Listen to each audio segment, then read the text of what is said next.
Raftin, where we celebrate bees, nature, and all the little ways they make our world sweeter, greener, and a whole lot tastier. I'm your host, Steven Acedo, and today we're buzzing into a very cool topic. Cinco de Mayo.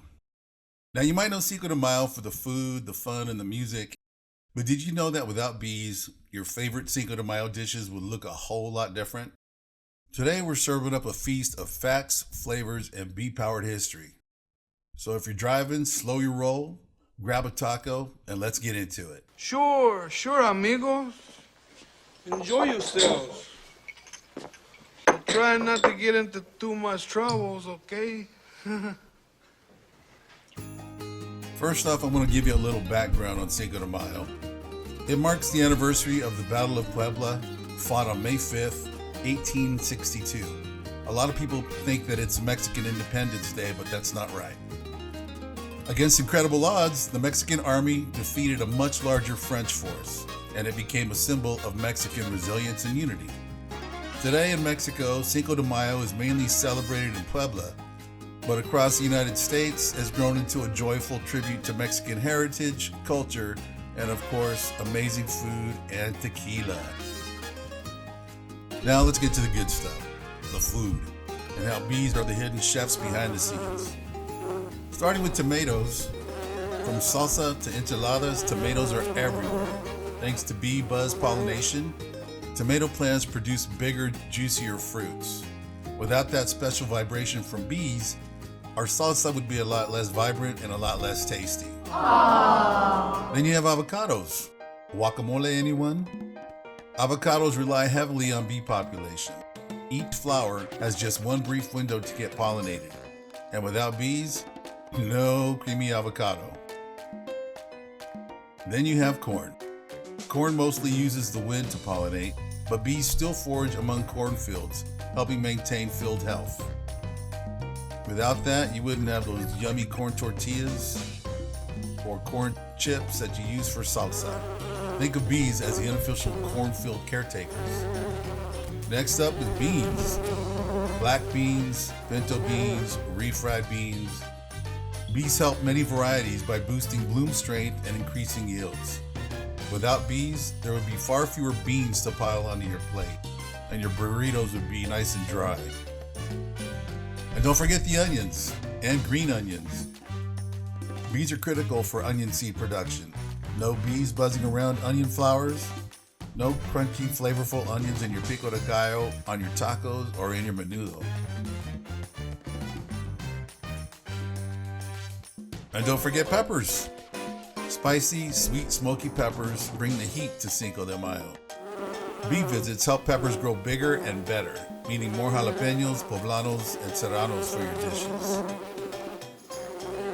And cilantro, that fresh pop of cilantro. You guessed it, bees. Without bees helping cilantro flowers and reseed, your salsa verde would be missing that signature zing. I don't know about you guys, but I put cilantro on everything. I like it a lot. Lemons and limes.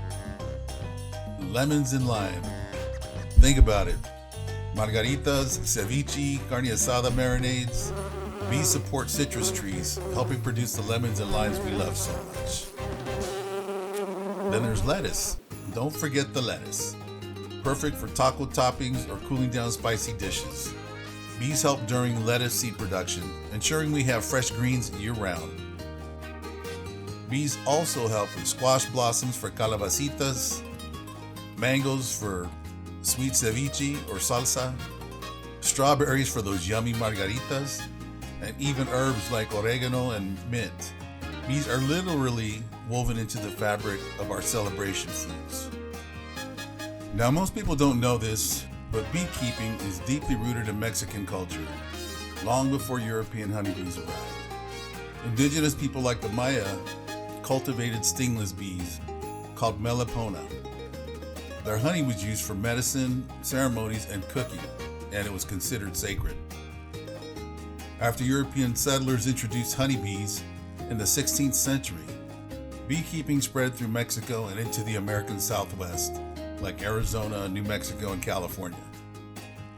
Farmers and indigenous communities alike learn to coexist with the desert's native bees, pollinating chilies, beans, squash, corn, and more. It's a partnership thousands of years strong, and still just as important today. Today, bees are facing serious threats from pesticides, habitat loss, climate change, and disease. But there is good news. We can all pitch in to protect them, and it doesn't have to be complicated.